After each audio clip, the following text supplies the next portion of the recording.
പൂജിച്ച് അധിവസിച്ച് വെച്ചിട്ടുണ്ട്. നിങ്ങളിവിടെ ദേവന്റെ പുതിയ ശ്രീകോവിലിന്റെ വലതുഭാഗത്തായിട്ട് 108ഓളം കലശങ്ങൾ പൂജിച്ച് വെച്ചിട്ടുള്ളതായിട്ട് കാണാൻ വേണ്ടി പറ്റും. ആ കലശങ്ങളുടെ പേരാണ് അനുജ്ഞാ കലശം. ഇത് നാളെ രാവിലെ ശുഭമുഹൂർത്തത്തിൽ ഭഗവാൻ അഭിഷേകം ചെയ്ത് സംപ്രീതനാക്കി സന്തോഷിപ്പിച്ച് ഭഗവാന്റെ പരിവാരങ്ങളോട് കൂടി നാളെ വൈകുന്നേരം വീണ്ടും ഒരു പ്രാർത്ഥനയുണ്ട്.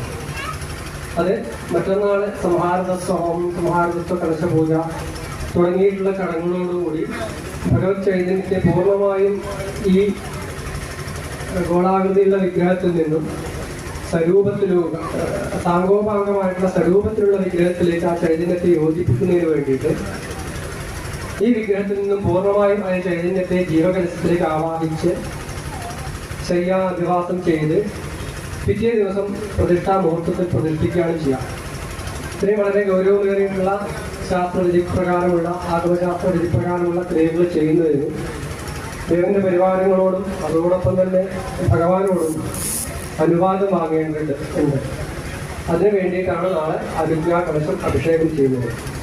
അപ്പോൾ അതിനു വേണ്ടിയിട്ട് അനുജ്ഞാ കലശം അധിവസിച്ച് വെച്ചിട്ടുണ്ട് എന്ന് ഭഗവാനെ ആചാര്യൻ നേരിട്ട് അറിയിക്കുന്ന ഒരു പ്രാർത്ഥനയാണ് അനുജ്ഞാ പ്രാർത്ഥന.